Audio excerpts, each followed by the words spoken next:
right, so good afternoon, everybody. My name is Dr. Taylor Clem, and I'm our County Extension Horticulture Extension Agent, Master Gardener Volunteer Coordinator, and the County Extension Director with IFAS Extension Nassau County. So we're here located currently on Minor Road at our Extension office here, but we're really cool. If you're not too familiar with what Extension is, we are the outreach component of University of Florida. So all land grant institutes have an extension program, and we are that outreach component. So we like to take that research and all the scientific information, that science-based information that we're gathering and constantly learning about from the university and bringing it out into the community. And this Florida Friendly Landscaping Program is our statewide landscaping program. And we're looking at different ways that we can help manage our landscapes the best ways possible. And it provides us some really good guidance, and we'll talk more about that, but it allows us to make sure that we're being responsible neighbors and conservation-minded individuals within our landscapes to make sure that we have happy, healthy, resilient landscapes and also minimize our inputs. So let's talk more about the Florida Friendly Landscaping Program and why it's important. So throughout this discussion that we're going to have today, we're going to talk about why it's important. So when we look at why it's important, here is this map. And I show this map during all my Florida Friendly programmings because it is so important. This map comes from Florida 2060 plan, and it is a statewide development plan where it's looking at how population changes occurring across the state will have an impact on our landscapes and how that has impacts on our water resources, etc. So looking at 2005 in this map, we're seeing the state of Florida, of course, and we're up in the far northeast corner. Sometimes people forget that there's a county north of Duval, but here in Nassau County and statewide, we're definitely seeing that in 2005, there was quite a bit of development that was existing, and that's what we're seeing in that red. And that red development is like residential, institution, commercial, etc. The darker green color, that's conservation, permanently protected lands, and the rest is kind of like everything else. But we do know that Florida's population is expected to double from this 2005 to 2060. And we're actually ahead of that projection rate. And Florida's actually looking at, in Nassau County specifically, we're looking at growing about 45% in just the next like 20 years.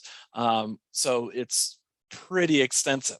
But when we look at how we develop and how we plan our communities and neighborhoods, we know that there are certain development practices, and those certain development practices and best management practices, or what is being utilized currently, or we say like a traditional Florida landscape, is how we're building our roads, how we're building our homes, that typology and that pattern. And if we know that we have 1,000 people moving to Florida a day. And that's a lot of people. So we know that projection of that population change with how we're developing our lands and what areas of land are prime developable spaces, we can start to anticipate what Florida will look like with that doubling of that population by 2060. And this is that anticipated map of where we're going to see a lot of development, where we're going to see that change. So we can definitely think, okay, Florida's going to grow significantly. Our population is going to double. We're going to see a major impact on how our landscape looks.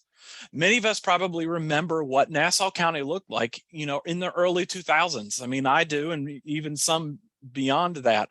And comparing then to today, there are some major changes. So we're trying to think is like, how do we balance the beauty of Florida, why we love Florida, with that development, because people want to come here because of how great of a state Florida is. So with that population growth, we do have those big environmental concerns. So if that population is expected to double by 2060, that means there's going to be an increased demand for water. There's going to be an increased pollution that's coming into our landscapes, as well as there's going to be, or into our environment, as well as there's going to be decreased habitat to help filter any type of stormwater runoff or anything associated with our landscapes, agriculture, septic system, etc., before it returns to our aquifer. And in some situations across the state, there is no filter, and a lot of our pollutants that are in our waters go directly into our aquifer because we just have sinks. And those sinks is just that water just falls straight down. So we need to really think about how that population growth will impact our state. So increased water demand, increased pollution, decreased natural habitat that can help naturally fight against pollutants, et cetera. So one of those things that we think about is like, okay, what can we do within our landscapes? Well, we do know that approximately 60% of homeowner water use in Florida is for lawn and landscape irrigation. That is a lot of water. And with that water use comes stormwater runoff or just runoff associated with improper irrigation.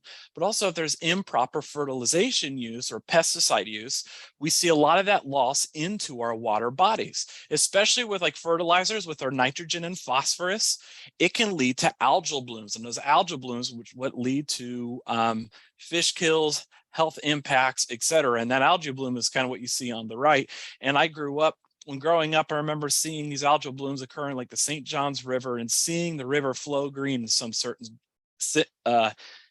some years because of how many pollutants were in the water. So there is an impact on landscaping. We're thinking about population growth. And if 60% of homeowner water use is for Florida lawn and irrigation, we need to think, how are we managing these landscapes? Because otherwise, can Florida support double population with our existing water resources? It's kind of tough to make that determination.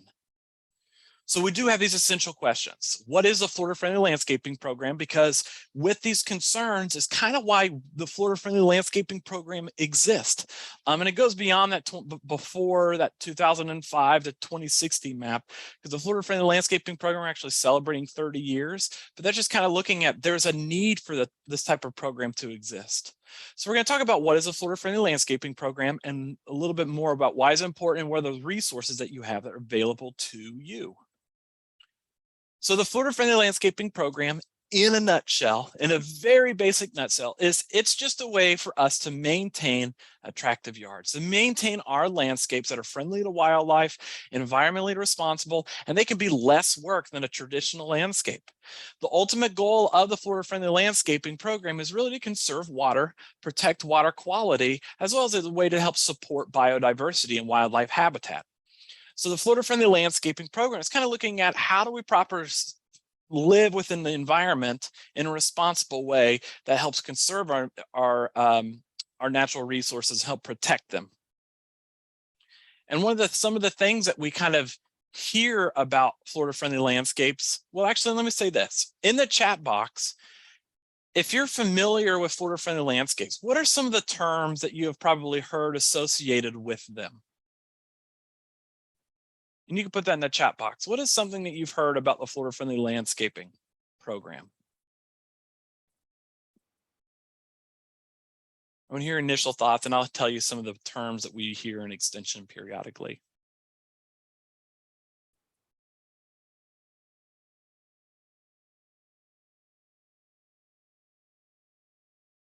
Yeah, sometimes we think native plants. Yep. Not all Florida Friendly plants are native plants, but it's definitely a strategy to go. Yeah, is using a use of native plants. Mm-hmm. So some of the mischaracteristics that we see or hear about with Florida Friendly landscaping or Florida Friendly landscapes is they can be weedy, they can be a nuisance, they can be unattractive. But it's like that's far from the truth, because we have the ability to take any type of landscape that might be following your HOA's codes, restrictions, et cetera, covenants, and still make it meet those goals, those aesthetic goals, but significantly reduce the input and impact from those landscapes. So think of it sometimes more of as these are maintenance guidelines, not necessarily aesthetic guidelines. Yeah, some of the other things that people mentioned. So Florida Friendly landscapes are great for attracting wildlife. Absolutely, that's one of the core principles that we'll talk about.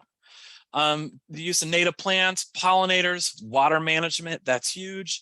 Limit pesticides and fertilizer. Yes, those are all great topics, items, or principles related to the Florida Friendly Landscaping Program, and we'll specifically talk about some of those through the program.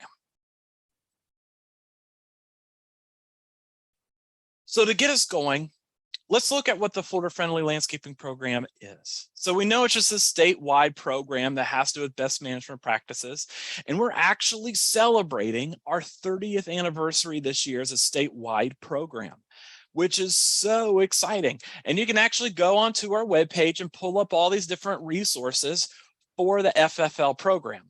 And one of the things that we're doing this year is we have a pledge. And I'll send that link out to you. And just a pledge that we're trying to get people to sign to kind of say, hey, I want to do this year. As part of the celebration for Florida Friendly's 30th anniversary, I want to do A, B, C in my landscape. And it could be as simple as I want to plant some pollinator plants, or it could be something as like, I'm going to remove some plants and put something in that might be more right plant, right place, changing irrigation, etc. So we're celebrating the 30th anniversary of this, and it's an exciting time, as you know, with university and extension, because of how much this program has grown in the 30 years, as well as its successes. But the Florida Friendly Landscaping Program has grown significantly as in what it is. And today we're going to focus on that Florida Friendly Landscapes for home, that Florida Friendly Landscaping for home landscapes, so FFL for home landscapes, because we're growing this program more and more. So FFL, that Florida Friendly Landscaping Program, is for homeowners, community landscapes that really like property management companies or HOA boards, etc., those decision makers. And then we have it for landscape professionals. So actually in those green industry professionals, they have to get their fertilizing licensing through our program in order to apply fertilizer in the state. So they have to go through our green industry's best management practice training. So the FFL program just isn't for homeowners, but it's for homeowners, community decision makers, and landscape professionals. So it's just multiple ways that we approach it to make sure that we're trying to make the best decisions and the best impacts possible. So when we look at the FFL program for home landscapes, we look at these 9 principles, and as well as, these 9 principles guide the entire Florida Friendly Landscaping Program. So these 9 principles, which we'll talk about a little bit more, we're going to go through each one of these principles in a little detail to kind of talk about every single one. But there's the right plant, right place, water efficiently, fertilize appropriately, mulch, attract wildlife, manage yard pest, recycle, reduce stormwater runoff, and protect the waterfront. So when we look, I like this little description that we have on this slide as well. It says Florida Friendly Landscaping is a collection of practices involving design, installation, operation, maintenance, which are intended to reduce irrigation water use, protect water quality from overuse of fertilization and pesticides, and reduce stormwater runoff. When I think about the Florida Friendly Landscaping Program, and when people reach out to our offices, because our office or other extension offices, people will have issues with their landscape that are trying to resolve, trying to fix. And it can be something as simple as pests or insects, disease, plant selection, etc.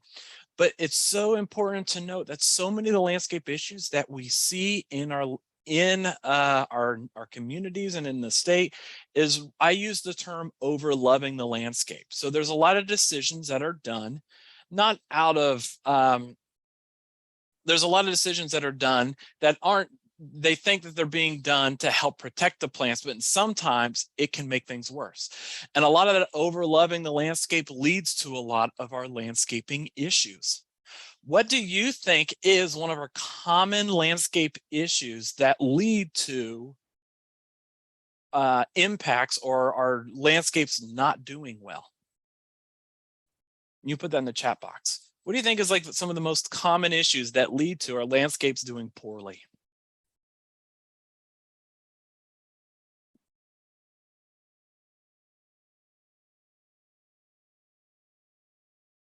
That is 100% correct. 100% correct.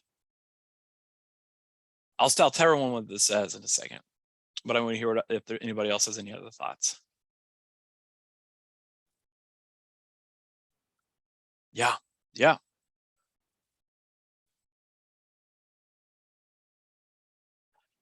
So the biggest issues that we have in the landscape relate with too much water.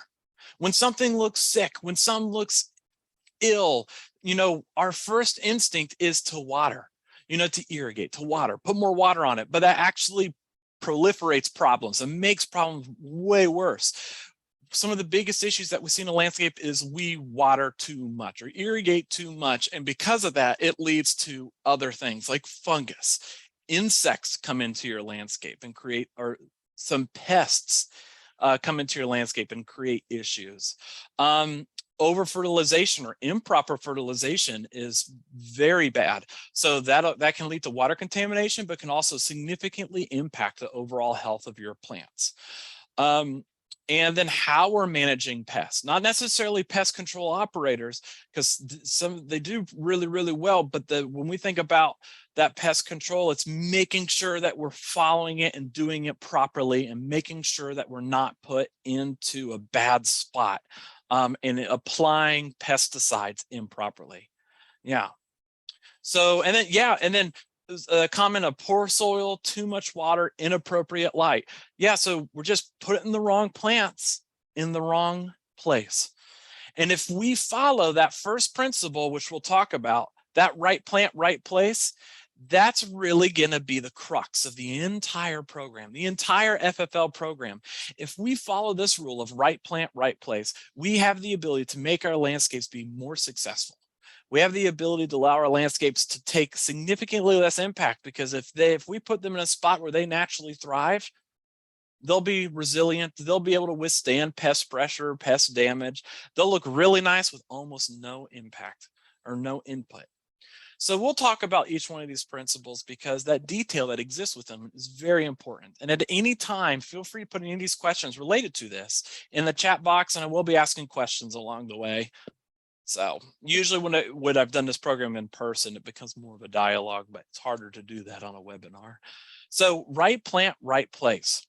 What is right plant, right place? I know I mentioned that it's really thinking about matching our plants to our prime environmental conditions, or those best environmental conditions. So some plants, they prefer full sun. Others need deep shade. What are some of those other conditions that might dictate if a plant is going to grow well in a landscape? So we have sunlight. What are some of the other things that that you consider or need to think about when we're doing our plant selection?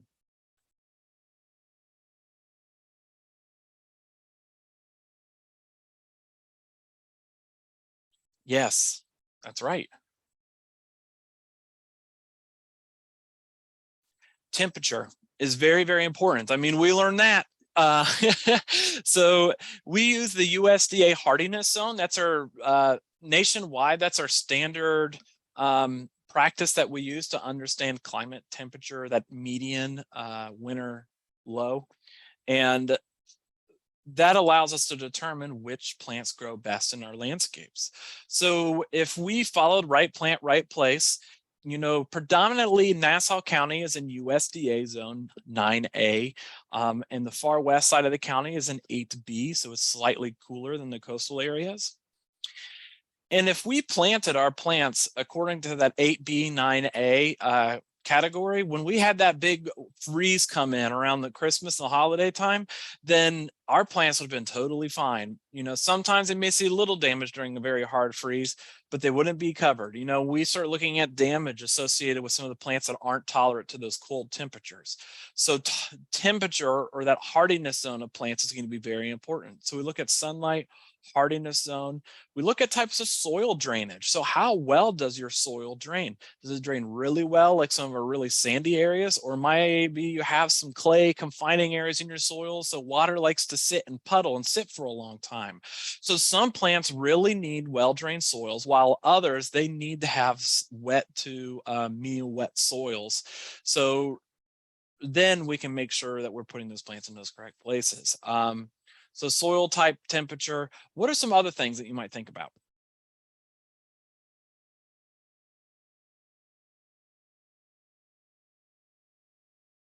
Yes, that's a great one. That's commonly missed, is size. How big does a plant get when it's at its mature size? some of the issues, yeah, plants do a cool thing called grow. So it's really important to think about how big will a plant get. You may go get a 1 gallon to 3 gallon plant because, hey, it's way cheaper than going out and get a 5, 10, 15, 17 gallon, 20 gallon pot container. So much cheaper. But it's important to know that those plants are going to grow. And even though we can prune plants, it's best to just only prune for basic health, not to force them in the boxes, yet you can do it. Some plants do a little bit better with that than others. But knowing how big a plant grows will really help us out.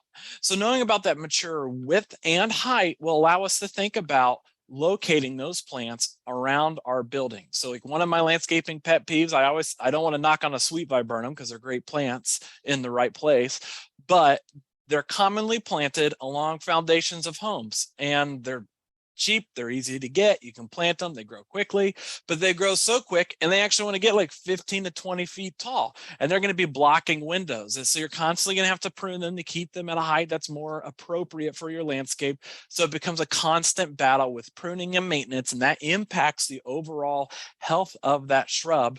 And it would have been way easier just to pick a plant that stays nice and compact and fills in that space and doesn't block the window. So knowing about that will be very, very nice.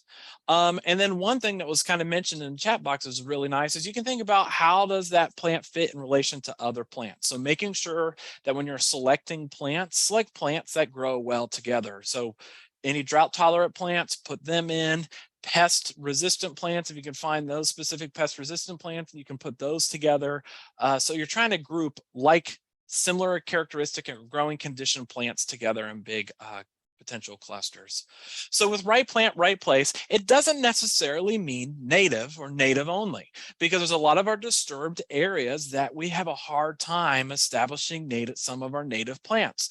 So we follow that right plant, right place, but if you want to bring in natives as part of that landscape, absolutely do that. It's a wonderful plant to use.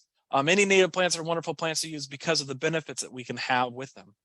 But it's also important to think, what plants should we not plant? And those are our invasive species. So there's a lot of invasive species that impact the state of Florida. There's a lot of invasive species that we see here in Nassau County. But some of the biggest things that we're trying to address is like, how do we communicate what's an invasive species and what is not? What's a nuisance species? But you can go and buy invasive species at the store. So it's really, we have to be diligent to thinking about what is available for us, or what is a safe plant for us to be able to put into our our landscapes. And there's a couple places that you can go look to see what would be an appropriate plant, or just to double check if something's invasive or not. And there is a web page called IFAS Assessment. I'll put the link in the chat box. And I'm actually going to switch share to it really quick so you can actually see it.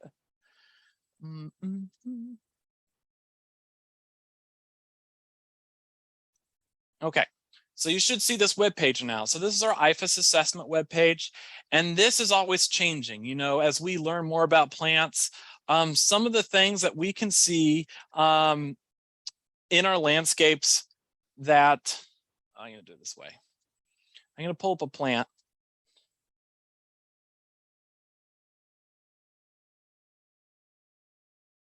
Is this the right page? No, it's the wrong species.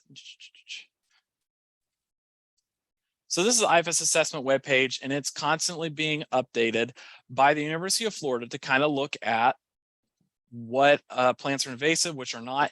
This is one of the most common plants I see in our landscapes that are invasive, and you can just go buy it at the store. It's this Mexican petunia. There are some cultivars supposed to be sterile, but they still spread very aggressive, so we don't really recommend planting them at all. But it's important to know that there are invasive species, and it's impossible to determine what are all the invasive species that exist in Florida. But a nice thing is having this website available to you. If you're at the garden center, you can type in that plant name and you can see if it's considered invasive species or not. So we could see in Central, North, and South Florida, it's invasive, no uses. So this is a really handy website. There is another one. Let me pull that one up. It's called FISC.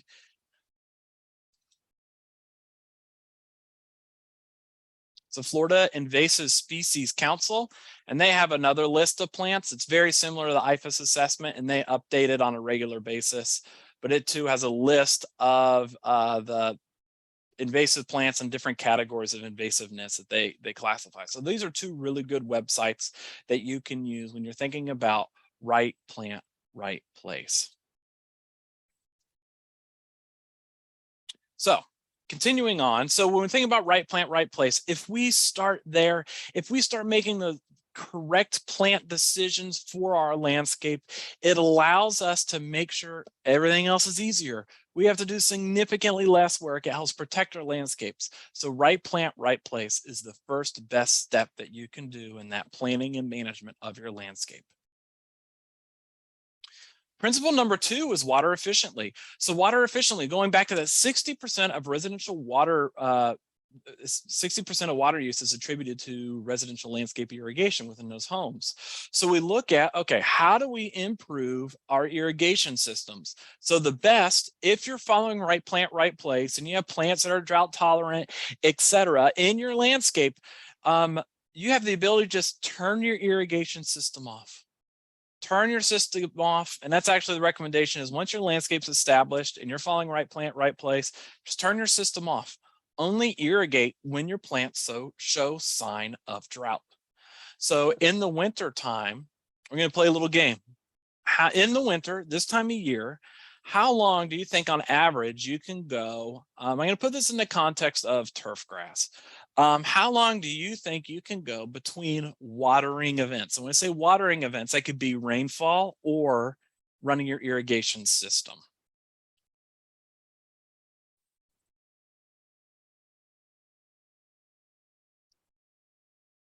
That's a pretty good guess. That's a real good guess.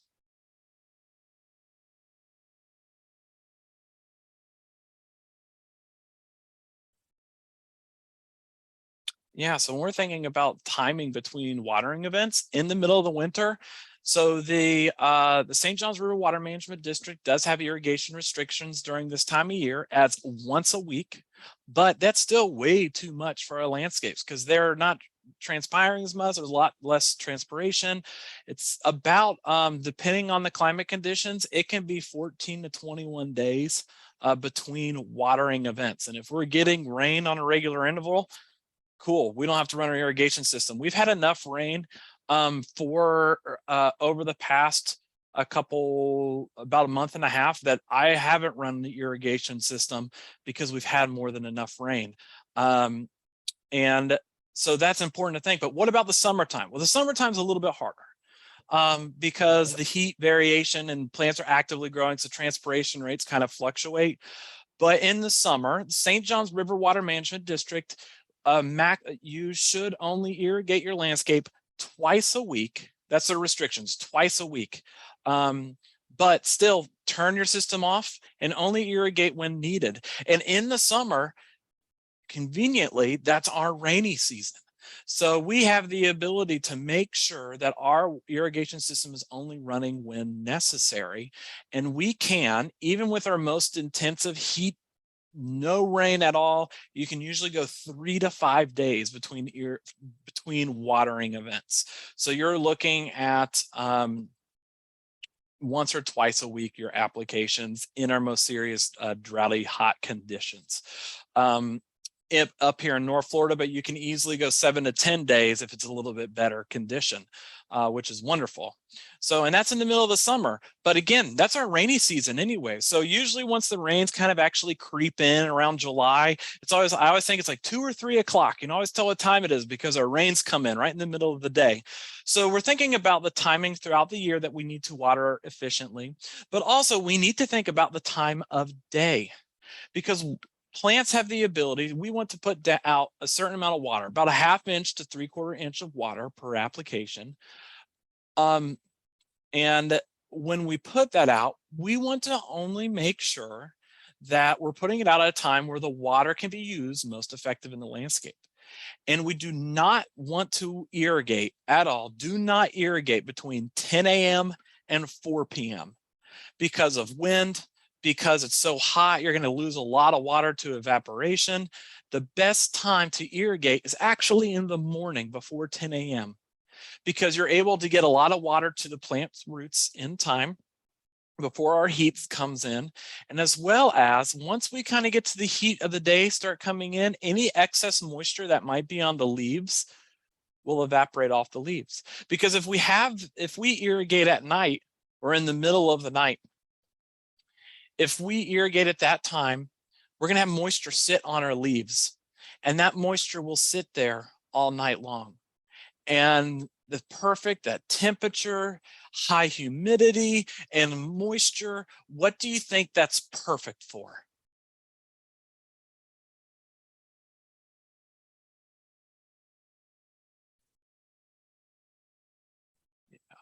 Disease, fungus.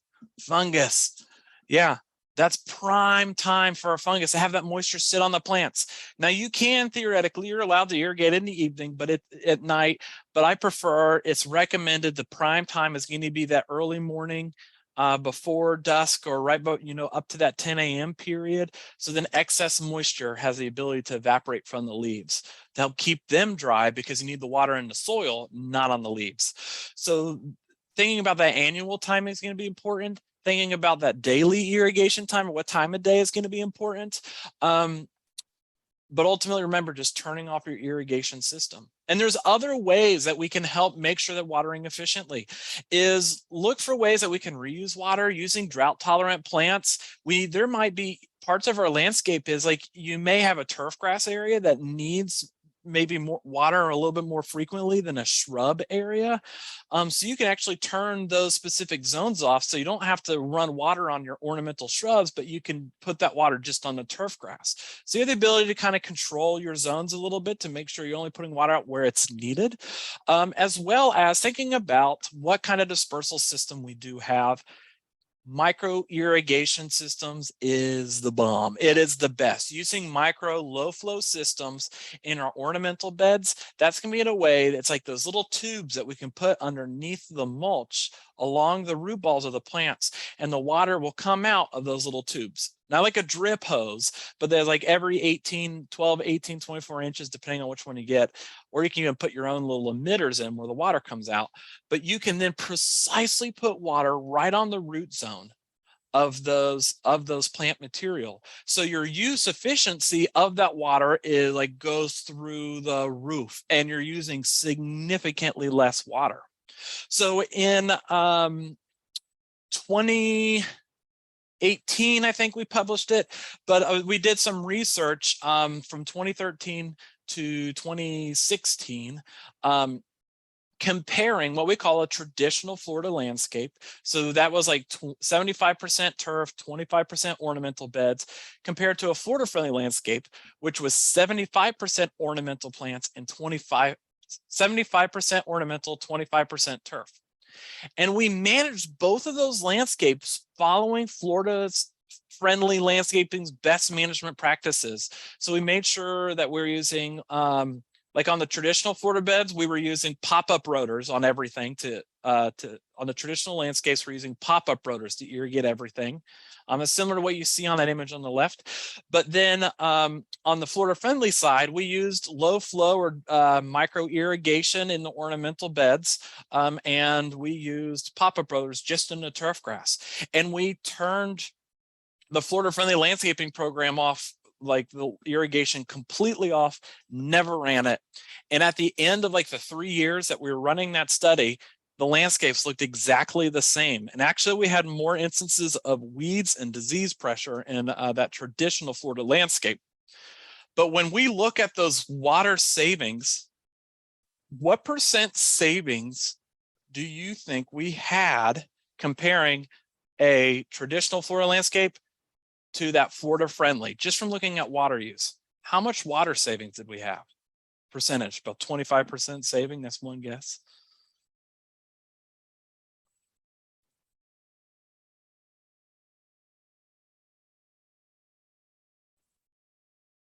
What percent savings?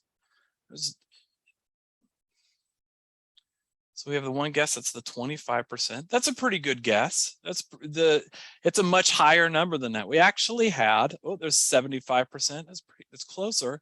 We actually had, yeah, we did turn it off. So technically there was 100% savings to a certain extent, but this even includes that establishment phase. We planted the plants, we irrigated them, we turned the system off and only turned it on in a period of bad drought. But it ended up being about an 85% savings. Even that includes the establishment phase. And I think there went about 20 months at one period where we didn't have to turn on that low flow irrigation at all.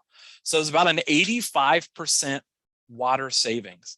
And what's really cool is it's so easy to make and convert some of your landscape beds to drip irrigation. As a homeowner, you can go out there and you can change one whole zone to drip irrigation for 100, 150 bucks. Not too bad. And you're going to offset that cost in irrigation savings within a year. No problem. So it's like one of those things where it's like you have to spend a little money to kind of make that conversion, but you're going to make that money back really quick and start saving money after that first year. So it was a major savings that we saw. And again, some of the major issues that we see in the landscape with regards to irrigation is overwatering. So you can see on the image on the right, that's actually dollarweed. So dollarweed loves full sun. It loves all of the same conditions of turf grass, except for one thing. Dollarweed loves moisture. St. Augustine or other turf grasses do not.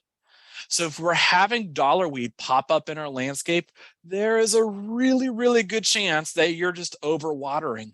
And that's just a result of the overwatering. So if you just adjust your timer or adjust the irrigation scheduling and make sure you're putting down the appropriate amount and the timing and or just turning the system off, you'll see that dollarweed kind of go away. One of my old homes, I never really irrigated the yard or anything like that, but my neighbor did all the time, and they would have dollarweed growing all over their landscape, and you'd see it start creeping over to my yard. And some of it would come into my property, but then it would curl up and die and never make it because, well, I wasn't watering enough for the dollarweed to be successful. So usually it's something like this, as you know, and then we go, sometimes people just go out and put down herbicides to kill all the dollarweed.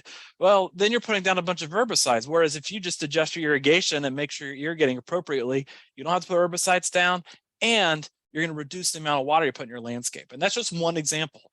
So watering efficiently is a great way to understand if our plants, we put way too much water out, and just making those minimum adjustments, those minor adjustments on our timer can have, our irrigation system can have huge, huge impacts.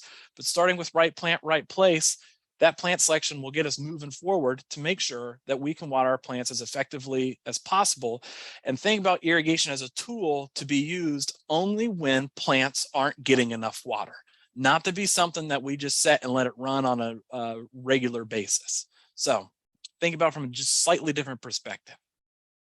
So these are some of our biggest principles. We're spending more time on these to talk about them than the next ones, but than some of the other ones. But principle number 3 is fertilize appropriately. A lot of impacts that we see in our landscapes is due to over fertilization. My plants look sick. Whoop. My plants may look sick. Fertilize. Oh no, that can make it worse. My plants got frozen. Let me fertilize. Nope, that can make it worse. So the idea is to fertilize appropriately following our best management practices, and it can fluctuate based off of the specific plant type. But you know, when we think about turf grass, that's a very common one that we're fertilizing on a regular basis. A lot of our issues stem from just over fertilization and putting way too much down. So the best thing to do as part of that right plant, right place as well is to get a soil test. Do a soil test. You can come to our office and we'll do a free pH test, but you can actually send your sample off to our soil test labs and it'll tell you what you're deficient in your soils to make sure that you're fertilizing appropriately. So soil test first before you purchase your fertilizers to determine what you need to apply. So there are some general best management practices, like how much nitrogen to put down for specific plants at what rate on a certain time and calendar. It's safe to follow those. But one of the big things that we really recommend with regards to these soil tests for fertilizer use is we're thinking about how nutrients within fertilizers impact our water bodies. So when we look at fertilizer bags, there are three big numbers on the front. Those are our macronutrients. So it's NPK. It's always in that order. NPK, nitrogen, phosphorus, potassium. Nitrogen and phosphorus are pollutants. They are the nutrients that can lead to our algal blooms, degraded water quality, and other environmental impacts. So we need to make sure that we're applying appropriately. So nitrogen, we are constantly doing research on soil types and nitrogen applications to kind of determine what's the most optimal level of nitrogen applications that are needed, so then turf grass has the ability to uptake as efficiently as possible. And in those conditions where it's like field grown turf grass, we're seeing like 99.9% uptake efficiency, which is tremendous. But that's only if you're following those best management practices, because it's really easy to send too much fertilizer through. It can burn the roots, or the plants don't have the ability to absorb any of those nutrients before they pass through the soil. Because that's one issue that we have in our landscapes, is because we have a very sandy soil, a lot of our nutrients leave the soil very quickly. So phosphorus is another major pollutant that we have within our landscapes, and our soil test will actually tell us if we're deficient or not. And we actually don't want anybody to put down phosphorus unless in their fertilizer, unless you have a soil test saying that you are deficient. So when we look at that label, it's like NPK. So that second number is our phosphorus. So we ideally would see something like a 10, 0, 10. That number, that big goose egg 0 in the middle is going to be very, very important, because there's a really good chance, because phosphorus is naturally so high in our soils, there's a really good chance that you won't have to put down any phosphorus at all, ever. So it's important to think about that, because if there's plenty of phosphorus in the soil and you're applying that as part of your fertilizer, then you're going to lose a lot of that phosphorus. It won't get absorbed by the plants, and it goes straight into our water bodies, right into our aquifers. So, oh, there's a great question related to fertilizer with turf grass or lawn spaces. Would different areas in lawn have different requirements for fertilizer? So the big differences that we have in fertilizer applications for turf grass is based off of the species. So we're looking at that average, that nitrogen and phosphorus and potassium needs, and at what rate we can apply those. And there are some subtle variations that you can see based off of the soil conditions, but the recommendations that we give for Florida are really good standard best management practice recommendations. So, as long as that's the right plant for the right place, you're going to have great efficiency. But if you start putting like turf grass in an area that's way too deep a shade, no matter how much you fertilize, you're going to be losing a lot of it, because the turf grass isn't healthy, because it's not the right plant in the right place. So our turf grass is going to be based off of the species. So our most consumptive, the turf grass that needs the most fertilizers is like Bermuda. The one that needs the least is centipede grass, and like St. Augustine and zoysia, they're kind of like in the middle, but they don't require too much. So 2 applications a year of nitrogen, April, and like a summer application. That's usually that's all you need to make your turf grass successful, especially if you're managing it yourself in your home. But anyways, doing that fertilizer testing, that soil test will help determine how to apply, or the amount and type of what type of fertilizer you need to apply. But it's going to be really important that there's different types of fertilizers. There's usually one that we say is water soluble or quick release, as well as a slow release. We only want to put down slow release fertilizers, nothing else. Don't put anything down that's water soluble or quick release, because it's gone and out of the soil way quicker than the plants have the ability, or gone and it's moving through the soil profile quicker than the plants can uptake it. So you're losing a lot of those nutrients. And even in some counties, you cannot apply soluble or quick release fertilizers. It can only be slow release, because you'll put down some nutrients that plants can immediately absorb, but then that fertilizer slowly, it has different mechanisms that allows it to release those nutrients in the soil over like a 3-month period. Some cases you do a 9 or 12-month slow release, which is pretty fascinating.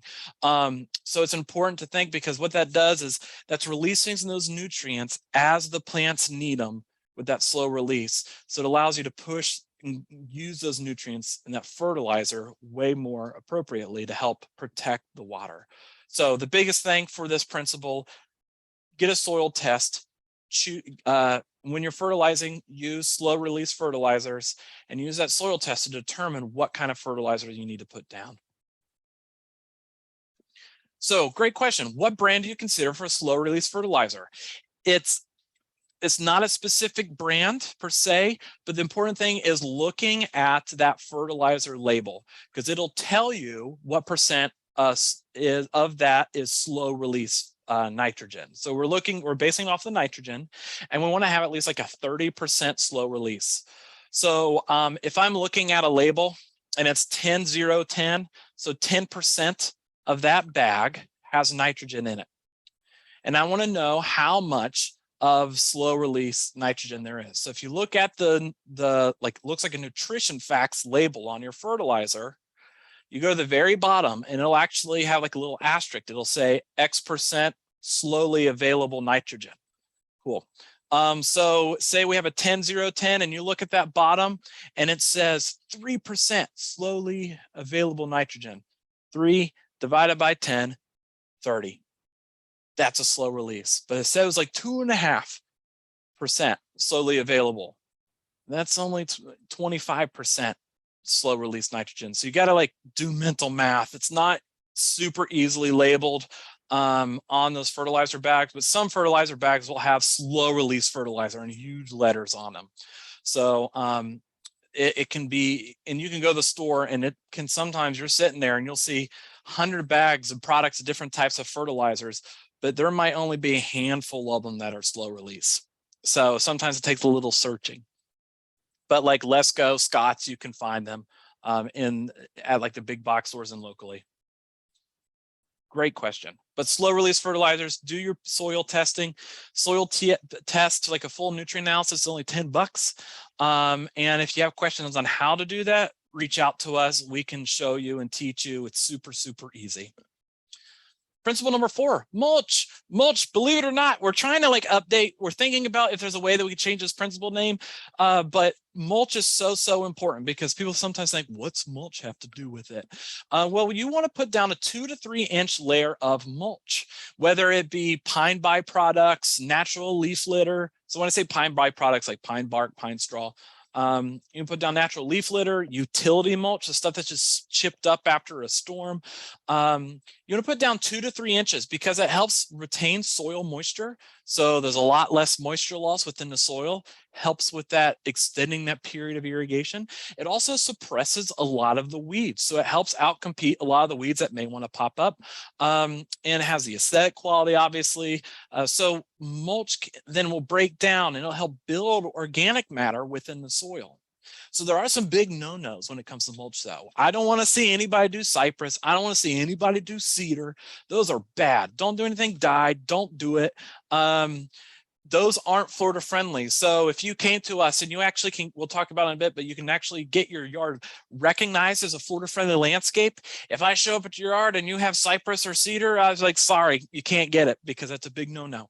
So you need to have something that's sustainably harvested. A lot of our cypress, cedar are not sustainably harvested, but our pine comes from our sustainable forest initiatives and silviculture best management practices. So a lot of that is regenerating very easily, and we're actually seeing forest growth in a lot of those areas.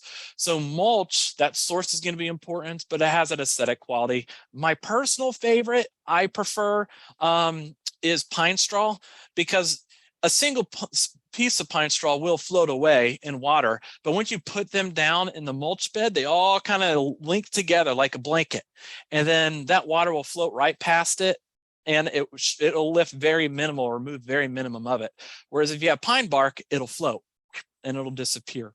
So, but drawback with pine straw is you have to top dress more frequently. So What type of mulch do I recommend for stucco houses? So what I recommend for mulch, again, is I prefer the pine straw mulch, but with all of our homes, the biggest thing that we're looking at is for our wood houses is, or anything that's like stick built, cinder block, yes, we have the same concern, but it's not as prolific, I guess, is making sure that we don't bring that mulch right up to the house. Sometimes people will put little strips of gravel below the eaves, so when water falls off, if you don't have a downspout or a gutter, it'll help keep from that water creating erosion. But one of the issues, like if we have pine bark comes right up to our homes and it's piled up high, all of a sudden we're having moisture held in there, it's wet all the time, that is prime condition, especially if it's the bark or anything wood, that's prime condition for termites. So having that pulled away is going to be really, really helpful. So the other big no-nos that is not Florida friendly and you do not want to do it is sometimes we hear the term xeriscaping. And when you think of xeriscaping, you might think of things in the desert Southwest. And people will use their landscapes and they'll fill it with gravel and stone. Do not do that. That is not Florida friendly. That's bad for our soil conditions. We do not do it, period. Nope. Nope. Now you can have stone here and there for like aesthetic purposes, but when you're doing mulch within your landscape beds, it'll become a maintenance nightmare over time. I guarantee. So don't do stone, don't do gravel in lieu of mulch. Now, if you have it right up against the house, like I mentioned, like a narrow strip to help keep like a little buffer and help with that protecting water, that's totally fine. But using stone and gravel in lieu of mulch, no, do not do it. Do not do it. So principle number 5 is attracting wildlife. So we want to think about water quality and water quantity, but as our communities fragment these natural habitats, it's harder and harder for our natural wildlife or just our wildlife to be able to find food, find shelter, find places of reproduction. And that fragmentation of wildlife and habitat has huge impacts on our environment, our ecosystem, pollination, diversity, etc. So thinking about ways that we can help attract wildlife to our landscapes, whether it be through providing nectar plants, food sources for birds, bird baths, anything like that that we can do to help protect and help bridge a gap between these natural areas would be very effective. One of the best ways that we can think about for attracting wildlife, again, is always thinking about food, shelter, water, place for reproduction. Those are the biggest things. And then you can have a diversity of those to attract different animals or different wildlife to your landscape. One of our specialists with the university, Dr. Mark Hostetler, I really like his mantra is like, you design for birds, you design for all wildlife. So if you're planning and designing for birds, you're going to bring in so many other things for wildlife, but you can focus on butterflies, do butterfly gardens. What kind of plants can you bring in? Anything pollinator friendly would be wonderful. So thinking about attracting wildlife as a way to help your Florida friendly landscape, or to make a Florida friendly landscape, you need to attract wildlife. Managing landscape pests responsibly. So this really comes to the discussion of pesticides. And when we say pesticides, that includes insecticide, herbicide, miticides, any of those sides, fungicides, because a pest is anything in our landscape that creates issues. But when we're thinking about insects, about what % of insect species do we consider to be problematic pests? What %? Put that in the chat box. And I got to hustle, it's 4:30. Shoo. What % do you think?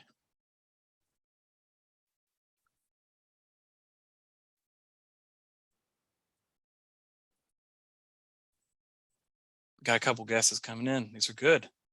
Is it 20%, 50%, a 10%? Wonderful. The number is like 1%, maybe 1%. So think about that. A lot of our insects that we have in our landscape are not actually considered pests. Maybe 1%. So think about the amount of insecticides that are put down to help manage 1% of the insect population. So that makes us, oh man, that kind of racks my brain a little bit, because like you see all these insects on here. We see a happy little ladybug going to town eating an aphid, doing what ladybugs do best. There's a lacewing. That lacewing will attack some of our insects that are in the landscapes, and that's the other one, the red one. That's an air potato beetle. That's a biological control. It's a little bug that flies around the state and it eats the invasive air potato vine. So when we put down some of our insecticides or our other pesticides, because the same rules apply, it doesn't matter if it's an insect, a weed, etc., that a lot of times we're impacting some of our beneficial insects. And when we impact our beneficial insects, we're losing a lot of our natural controls. So all of a sudden we get stuck in a cycle, a dependency of chemical application of different types of pesticides. And that happens very, very easily, and they can happen very quickly too. So when we think about pests, we have to have realistic expectations. Guess what? If you're in Florida, you're going to have insects in your landscape, whether you like it or not. They're always going to be there. There's no such thing as, I don't think there's such thing as a complete eradication of some of our insects. But there are great ways that we can control their populations. And the way to do that is following integrated pest management, or IPM for short. IPM is, just a general it is the recommendation for how we're managing pests within our landscapes. And within agriculture, anything having to do with plants, we think about IPM strategies. And essentially, IPM goes from prevention to intervention. And that intervention is our last ditch effort, and that's our chemical controls. When nothing else works. So when we think about prevention in integrated pest management, we're thinking about cultural controls. If we follow right plant, right place, if we're putting plants in the spots that they're happy, if we're not overwatering, if we're not over fertilizing, and we're maintaining the plants just like they prefer, those plants have a natural resilience. So if you have St. Augustine grass and here comes a chinch bug and it's in your St. Augustine grass, and you're maintaining it correctly, it's the right plant at the right place, guess what? That chinch bug's not going to hang around too long, because it's not going to be a prime habitat for it. A lot of our pests are looking for stressed plants. So if we can control that stress by reducing that stress, that cultural controls, making sure we're managing right plants correctly, following right plant, right place, all of a sudden, majority of our pest problem has been managed. Or if you're noticing that there's pests in your landscape, you can start to say, okay, what are those cultural controls? How am I managing this the best way? So if you're seeing fungus pop up in your plants, you can start to say, okay, what am I managing this right? Is it staying too wet? Is it too humid in this environment? What are ways I can improve this culturally? So then, yeah, I may have to put about a fungicide right now, or I can just hand remove things, but it can also be a strategy to think, am I managing it so it doesn't become a problem again? So we have those cultural controls. And after that, if cultural controls, you still have little issues happen, we call for mechanical controls. And mechanical control is super easy peasy. You have a weed in your landscape, go pull it. If you have an insect that's, you have some aphids on your new growth of your milkweed, just smash them. It's as simple as just doing that. Those hand pulling, you're going out there and you're doing the duty, you're doing that job, that mechanical control, whatever it might be. And sometimes it can be a little bit more intensive than others, like some of our invasive species, like air potato. You need to harvest all the potatoes, you can cut it down, you have to harvest everything. Coral ardesia, you have to harvest all the little red berries that are all over it in a big bucket, and then you yank that sucker up out of the ground. What's the plant that we have here? The asparagus fern. The asparagus fern, you have to harvest the berries, yank that sucker out of the ground, and you have to get as much as the root as possible, otherwise it keeps growing back. So those are the mechanical controls, that things where it's like you're going out and you're doing the work.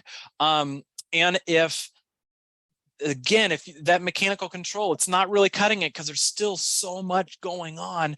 It's like, okay, what's that next step? And then we think biological control. Biological control is like, what are Mother Nature's items that can help manage things? Like a ladybug is a biological control. Air potato beetle is a biological control. The lacewing is a biological control. It's like, how can I introduce more of this natural biological controls to my environment. And one way that you can always help proliferate that in your landscape is attract wildlife. If you attract wildlife, you're going to bring in all those predatorial things that manage everything else in the garden, everything else in that landscape. Keep it to a minimum. Like, I got so excited one day because I saw a tomato hornworm on my tomato. I was like, oh man, in comes a bird, boink, grabbed it. Cool, job was done. So that's a biological control. So we can try to introduce some of these other biological controls into our landscape to help manage those pests. But if the cultural controls don't work, the mechanical controls still, it's being too much. And then if the biological controls are still having issues with those landscape pests, then we get to that chemical control. And even when using those those pesticides, what's the most effective way that you can do it? You can do spot treatment. It really depends on the spot treatment where you just spray just the problematic areas. Don't do broad spectrum use of anything, just where those problematic areas occur. So as part of this managing landscapes, so we think about cultural controls, mechanical, biological, chemical. But if we just maintain and follow right plant, right place and follow best management practices, our landscapes are going to be not pest free, but they're going to be resilient, and they're going to be able to manage a lot of the pests themselves. Now, nonetheless, I encourage you to scout. So you're just walking around your landscape, walking around your yard, just look for problems. It's better to catch a problem early than late, because if you notice a small population of pests on one specific plant, it's easy to manage that plant than a huge portion of your landscape. But set realistic expectations. They're going to be there. So, but then what is that aesthetic threshold that you have where you start to say, you know what, maybe I need to make sure I'm thinking about intervention. But if you have a couple little caterpillars that pop up here and there and they're not really causing any damage, okay, cool, just let them lie, let them be. So, but that requires scouting. Try to make sure that you're out in the landscape, just walking around, look for problematic things. I had torpedo grass move into my yard. Oh God, but I caught it early. And I was able to remove all the torpedo grass before it started spreading and before it started taking over. And then just that will completely destroy landscapes. Torpedo grass is so invasive. But because I scouted, and I wasn't scouting for it, I was just out in the backyard, playing with my kids. And I was like, torpedo grass, I saw it. And then I found where it was, removed it mechanically, and called it a day. And that was done. I haven't seen it since. But anyways, managing landscape pests responsibly would be the easiest thing to minimize that pesticide use in the landscape. But pesticides do have use, but we have to make sure that we're following them appropriately, reading the label, applying only the label is the law, and they can be effective, but we need to make sure we're following IPM strategies. Oh, what is torpedo grass? It is an invasive it's an invasive grass species. Some of the two common invasive grass species that we have in Nassau County are torpedo grass and Kogon grass. So it hasn't happened recently, but around Florida, a lot of our ditch areas along roadways, when they needed to establish plants, was Kogon grass because it grew very quickly, but it also destroyed everything also. So torpedo grass is just an example of one of our invasive grass species in the state. Principle number 7, recycle yard waste. So recycle yard waste. Let your leaf litter. Don't bag leaves, mulch it up, use it as your mulch, chip it up. You can use it as your mulch in your landscape beds. Retains nutrients in your landscape. So if you're using, this can even be like composting, and you're reintroducing it back into your landscape, so those plants are absorbing nutrients and they drop all that biomass. Well, then take that, chip it up, turn it into compost, or use it as a mulch within your landscape areas. And all of a sudden you're bringing those nutrients back into the soil so those plants can uptake it again. So you're kind of recycling those, because if we bag up all of our stuff and then send it off, we're losing a lot of those prime important nutrients in our landscapes, within our gardens. So recycle yard waste, because that can reduce the amount of nutrients and fertilizers that need to go in. But also, when we think about our roadways, it's important that a lot of our yard waste ends up in the roadway and the storm drains. Clean it up, put it back into your yard. After I get done doing yard work, I get my leaf blower and I walk, actually I'm out in the street and I blow everything up out and up into my yard because, well, I want the nutrients from all of that, and I don't want it in the storm drains, because all of a sudden we have a storm come in, or if someone just irrigates inappropriately and they're irrigating the roadway and sidewalk, it's going to carry that litter, that yard waste, down to the storm drain, ends up in our storm ponds. It's additional source of nitrogen and phosphorus as those plant material break down, releasing it, and can lead to those algal blooms and fish kills as well. So clean your drains. Professional green industry guys, they're supposed to blow everything up onto into the yards and get everything out of the road. They should never be blowing anything into the roadway. Everything needs to be blown up all sidewalks, etc. So recycle yard waste. Composting, use it as mulch beds. Like the image on the top right, I really like, because it's like, oh, we have this great stand of pine trees. Cool. Well, let's use the pine straw that fall from those pine trees to be our mulch. Perfect. That's a self-mulching landscape. And if they wanted to, you could go in and put some ornamental plants in there as well. So think of those items as an important component to your landscape. Your yard waste is really valuable. So when we compost, we call it black gold. So taking your yard waste, composting it, turn to black gold. It's so valuable. So recycle your landscape. It retains the nutrients, helps build your soil, and allows your landscape to be more resilient and stronger. Reduce stormwater runoff. So some of my landscaping pet peeves. Another one is when people irrigate the sidewalks and roadways, or they're watering right after it storms, etc. But reduce stormwater. So when we build all of our homes, our roadways, etc., more stormwater makes it into our streams and creeks and water bodies, and that can lead to flooding. It can lead to erosion, and that erosion leads to impacts on water quality. And we'll actually see, if you go around different parts of the state, especially within urbanized areas, you'll see where streams have created these big channels, and they're no longer these slow moving streams. But as that stormwater comes rushing down, it essentially just plows through the landscape, it channelizes things, creates erosion, it destroys the habitats within the water bodies, etc. So reducing stormwater runoff is going to be very important. The best thing that we can do is, if you have any downspouts, move it away from your sidewalks, away from your driveway, put it out into your landscape. Let it flow out into your landscape. And there's other ways that we can help reduce stormwater runoff. Rain barrels, cisterns. Collect and harvest the stormwater that comes down on your roof, and then all of a sudden, bam, that's irrigation water that you can use.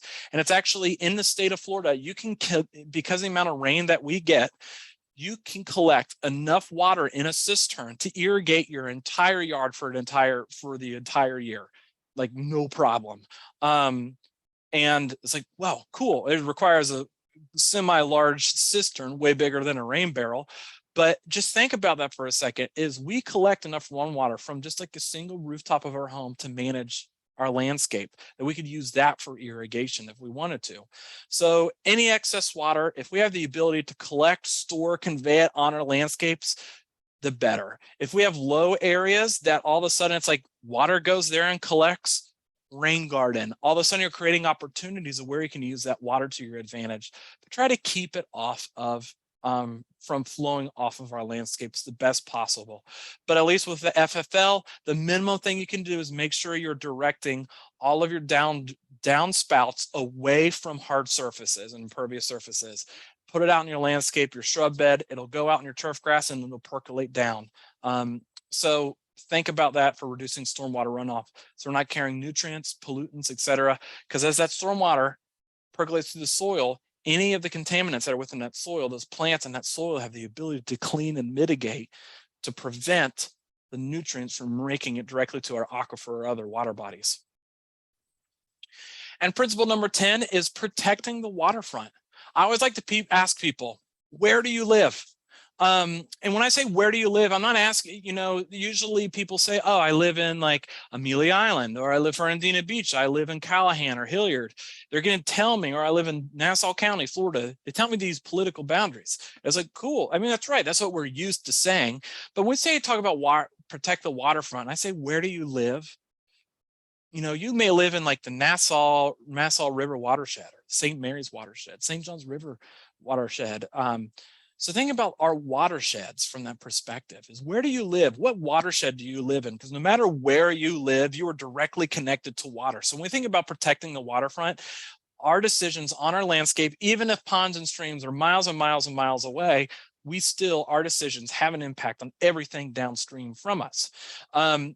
So it's important to be cognizant of that. And with the FFL program, we're really trying to raise awareness of how we fit within the environment in our watersheds, but also we do have these best management practices for if you live directly on a water body. So we actually we want to have a no to low maintenance buffer around all water bodies. And this is a very similar practice that our agricultural producers have been doing for years. So why not do it within our ornamental landscapes? So we want a 10-foot no to low maintenance buffer, because a lot of those plants can then intercept any nutrients or any runoff that's coming down the surface or a little bit through the soil profile and absorb it before it ends up in our water bodies. Imagine having a retention pond that just doesn't have turf grass coming down right to the edge that ends up having algae growth and poor habitat in it. But imagine having a retention pond that has native plants around it that's attracting dozens of bird species, has great flora and fauna, it's flowering, looks beautiful, and it's a very productive retention pond. It's also helping with stormwater management, but it's very lively and healthy as well. So when we think about protecting the waterfront, we want that 10-foot no to low maintenance buffer. So if you live along a water body, you have to have that if you want to have your landscape considered Florida friendly. And that even goes with like 80 fertilizer application. If you have turf grass that goes all the way down, we don't want you putting down fertilizers within 10 foot of water body. Not at all, none, zero, zip, nilch. So protect the waterfront, because that's a direct connection that we have to our water, but we have ways and strategies to turn it into such a beautiful thing as well. So those are the 9 principles. And I know we ran through them really quickly, but we're like right at 4:45 or just about. So I want to go through a couple of these resources that we do have from the state. So like I mentioned, so when I mentioned about the Florida Friendly Landscaping, this is that website at ffl.ifas.ufl.edu. It'll bring you to this web page, and you can find all the resources. Whether you say you work for a landscape board, bam, or your HOA board, and you want some information, you can go to the community landscape section.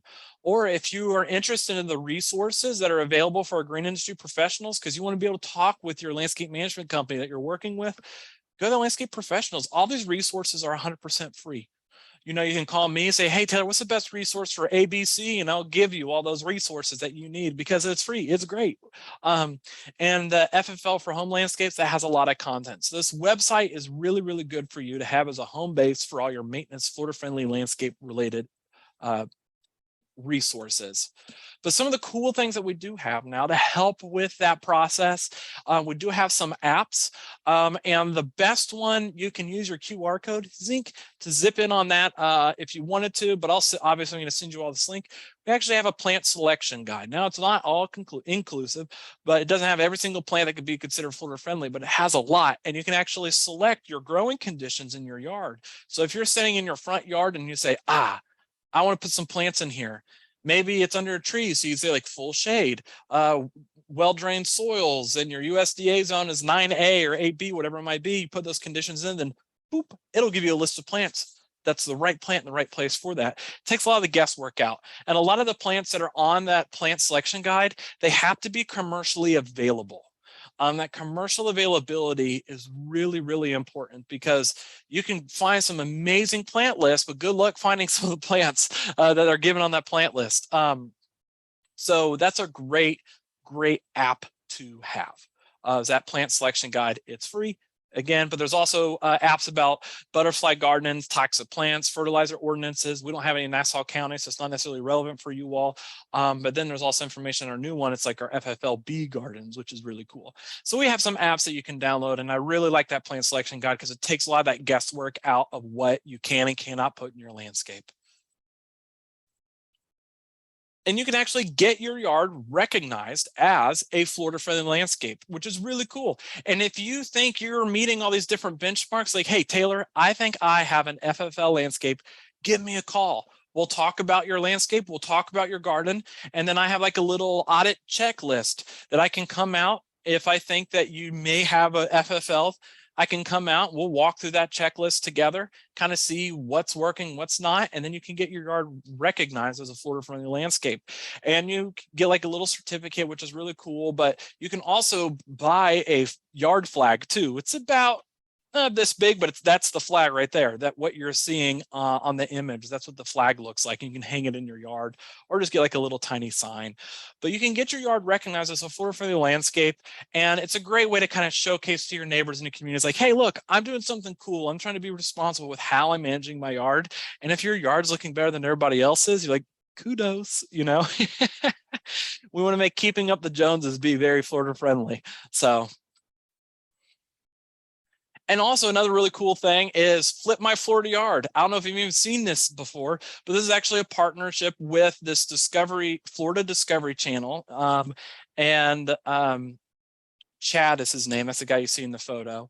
It's a partnership between them, Florida Department of Environmental Protection, and Florida Friendly Landscaping Office, or IFAS extension, where I got to participate season 1, episode 1, which is really fun. But they come in to someone's yard and we flip the whole thing and make it a Florida-friendly landscape in one day. It is exhausting, but it's a crazy amount of fun. But we flip the entire yard to make it Florida-friendly. And in each episode, you'll see extension agents or specialists from the university, and they're being interviewed, and they talk about what the importance and value of Florida, but like, why are we making some of these decisions in the landscape? And it's really, really cool. And they just did yard selection for season 3, but you can actually watch this. It airs on our WJCT network in Jacksonville on Saturdays at 11:30 a.m. But you can actually just Google it and you can pull up a lot of their stuff online to kind of see what they have. But it's a really neat show to kind of highlight making a Florida-friendly landscape in a single day. It takes a lot of people, but it's a lot of fun. So talking about the Florida-friendly landscape, it's important to bring up the statutes. So Florida-friendly landscape is actually held in state statute 373.185, where it says deed restrictions, covenants, or local ordinances cannot prohibit implementation of Florida-friendly practices. It used to say xeriscaping on this, but we don't like xeriscaping. Xeriscaping is a bad word that we use because it creates confusion.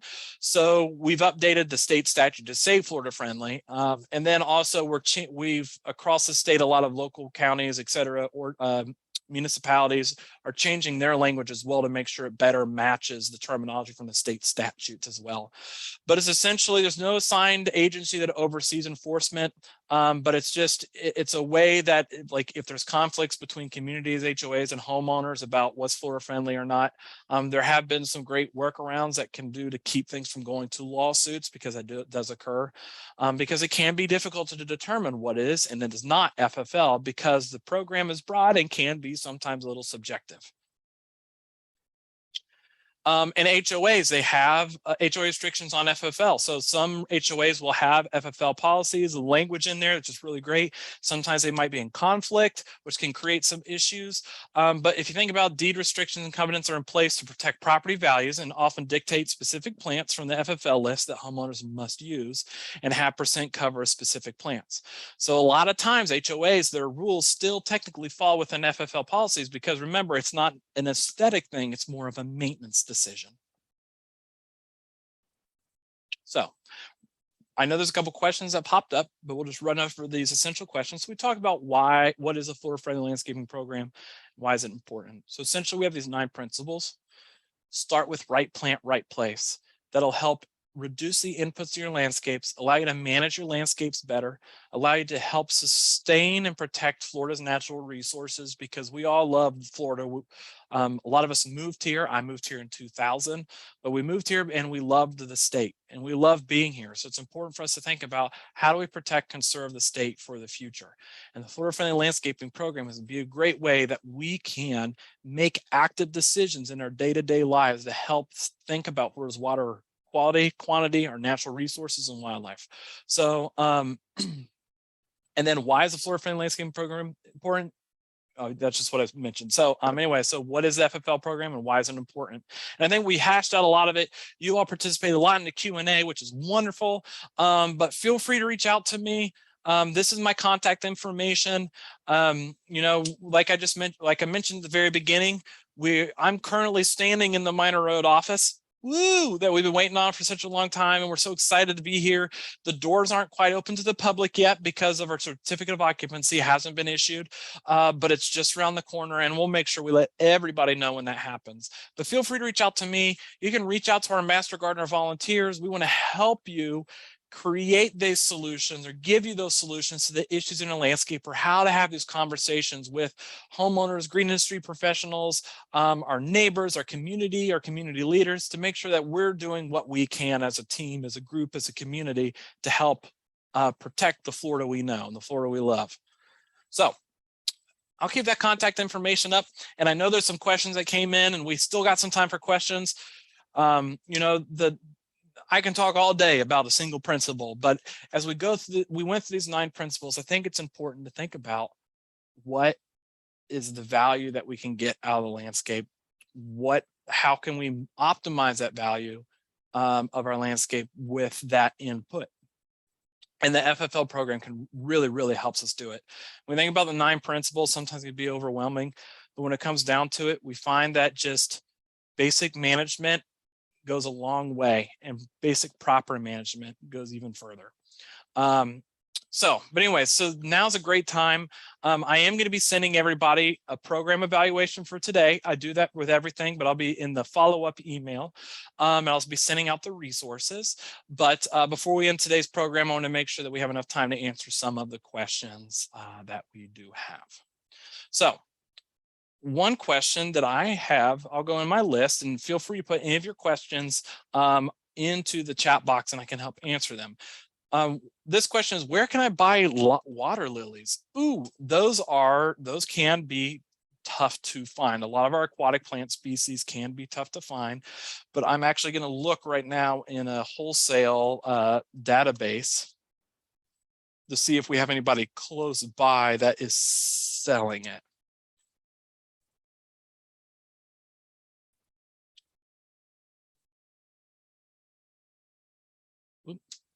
May not happen as quickly as I wanted it to. Yeah, I'll have to come back to that. I'll look up for those. There's a website called Plant Ant, and you can actually search a full database of plant material and where it's being sold at wholesale. But sometimes you may have to go to specific specialized growers for the aquatic plants, and we've had an issue with that sometimes as fine aquatics, because it's just the nurseries that grow them, you don't see them as much. So we'll look more into that. What about rubber mulch? How do you find out? How do you find which watershed you live in? And what about rubber mulch? Don't use rubber mulch. Don't use rubber mulch. It leaches toxins in the soil. They can get stuck and bound in the soil too.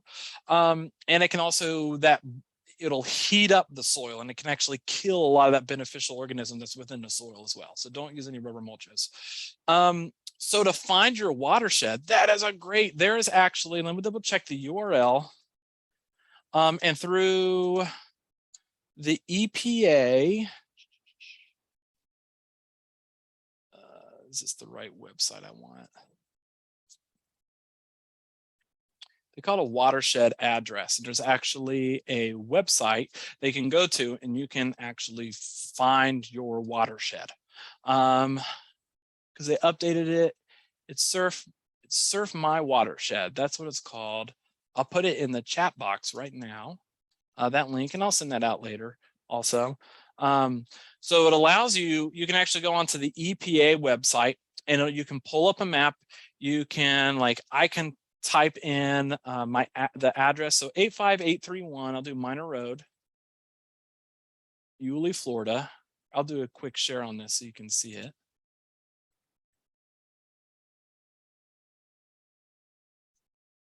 Okay, you all should see this. So I typed in the Minor Road address, so where I'm at right now, 85831 Minor Road, Yulee, Florida. So there I am right there. And then it kind of shows me the different watersheds. I can just hovering my map around. So let me click on this one. Let me see what it says. Gardner Creek water body or watershed. Oh man. So and it's purple, means condition unknown. So it hasn't been tested for water quality. But let's go to this other one that's close by. So this is Gardner Creek feeds into this. Here's Nassau River. It is listed as impaired. So it's aquatic life is impaired, fish and shellfish consumption is impaired, swimming and boating is impaired, and the issues have to do with bacteria and other microbes, mercury and metals. So not the most exciting thing to hear about Nassau River when you look at this, but this is a great way that you can come in and you can actually kind of view and explore where your watersheds. So like here's Lofton Creek, it's over here, and so this is a great little way, because then this feeds into larger things. So like this Gardner Creek and Lofton Creek come down into Nassau River, and then that heads out towards the ocean, etc. So but this mywaterway.epa.gov is a cool little website to come. I'll send that link out to everybody. So, oh, I sent that link. I'll send it out and through email. That's a great way to kind of quickly learn what watershed you live in, and you can actually look at those conditions and quality of that watershed as well. So do you have a list of landscaping companies using the 9 principles? So they should all be practicing a lot of that green industry professional best management practices. It doesn't always happen. I'm going to see if I can find it right now, but we actually have something we've been rolling out over COVID. Started during COVID period, that's statewide, but there is actually a Florida Friendly Landscaping certified professional. So it's a certification listing that they have gone through certain best management practices, CEUs, training, etc., to make sure that they are following the principles, all 9 principles. Let me see if they actually have a list on the website. Here is the link on the FFL website to it, but I don't know. Oh yeah, there's a listing of all the certified professionals by county. I'll send that link. So, and it's a growing program, so we don't have a lot of people in a lot of different counties just because it's relatively new, but it's a great program, that certification. But nonetheless, if you're working with a landscape management company, landscape contractor, green industry professional, ask them, how much do you know about the Florida Friendly Landscaping? It's 9 principles. What practices do you adhere to and abide by to make sure that they're doing what you want? Because as an informed consumer, I think it's an important thing to have that discussion and dialogue if you have a professional services, of course. So good, ooh, I like this question. What's a good alternative ground cover to use in a small front yard in lieu of grass? So when we think about lawn alternatives or turf grass alternatives, there's a couple of things that we want to think about. You know, obviously right plant, right place. We think about use, because turf grass is the most resilient to people walking and having activity on it. But if it's low use, oh man, the sky is the limit, really. But some of my favorite low ground cover mixtures for a lawn is like a lawn alternative. I like a polyculture, like perennial peanut is wonderful if you have a full sun space. So perennial peanut, that's going to flower prolifically, like yellow, all summer long, spring, summer, fall. And so that bright yellow flowers, that's wonderful. But then you can mix things in with it, like sunshine mimosa, turkey tangle, or also called fog fruit. Those are all great lawn alternatives. Now, if you wanted something a little bit more cohesive, you know, so like Asiatic jasmine's a common ground cover. If you have a lot of shade, you can do something like mondo grass as a really great ground cover because it doesn't grow. It gets about 6 inches tall and just kind of stays put in tiny little clumps. So those are all some really good ground covers that you can use as in lieu of them. And another great thing is if you use the FFL plant selection guide, you can select ground covers and all your environmental conditions, and it'll give you the ground covers that fit those environmental conditions you're interested in planting.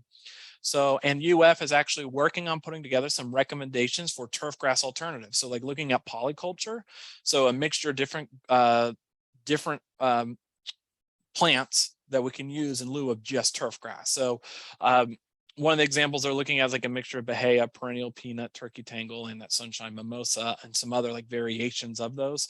And it's really cool. It's neat to see. So I have turkey tangle. I have a bunch of stuff in my yard because I'm like, if it's green and grows, but I still kind of maintain it to kind of give it some definition. It looks really nice. It does. It looks really good. So those are some great ground cover alternatives nonetheless. Are there any other questions? oh, how soon will that poly list come out? So, I mean, the recommendations are they're still doing the research and they have some great recommendations, but I mean, there's nothing stopping you from planting them either way. So the recommendations they're really looking at is what's the optimal balance between those plant species and specific ratios, if there's fertilizer recommendations, irrigation recommendations, but they're all really drought tolerant plants. They work well together. So it's one of those things that the right plant, right place, will still do well together. We just don't have that published recommendation exactly how it should be managed. So some will spread seed of those. Some of them are typically self-propagating through like how it's growing and reproducing, like perennial peanut. The ones that we were put down here don't really spread by seed. Turkey tangle, that will. Sunshine mimosa, that will a little bit. Another one that kind of goes in that mixture, but it still requires some regular mowing, is Bahia grass, and that obviously spreads by seed, but it's so low maintenance and it's self-seeding, so it's self-seeds. It helps fill in that space pretty well. So, and the only issue is, like, you know, if you're used to warm, we have warm turfgrass species here, but you're probably used to, if you're from up north, then you probably have used like a mixture of like Kentucky bluegrass, fescue, and stuff like that. We don't really have that capability to have seed mixtures here because we don't have too many turfgrass species that spread well by seed or have seed readily available. So usually if we're seeding, we're looking at like Bahia grass or centipede, and centipede needs really acidic landscapes or acidic soils. So it doesn't always work too well with some of our basic soils or alkaline soils, like 6 to like 7, 6.5. It needs to be on like 4, 4.5. So acidic soils for it to be successful. So you can buy them as seed and you can just hand spread them, or you can buy little plugs or sprigs. They come in flats and you just kind of plug them all throughout the landscape, and just irrigate them, let them establish, and they'll begin to grow. So you got to water them in to establish, so then they begin to grow, but then they kind of mix and move and mingle and meander and fill in that space, you know, what best works for them. So, and another nice thing is if you have a disease comes in, it impacts one plant, you still have all the other plants there that'll help fill in the gaps and reduce some of the other issues. So that the key in the plant diversity is going to be important.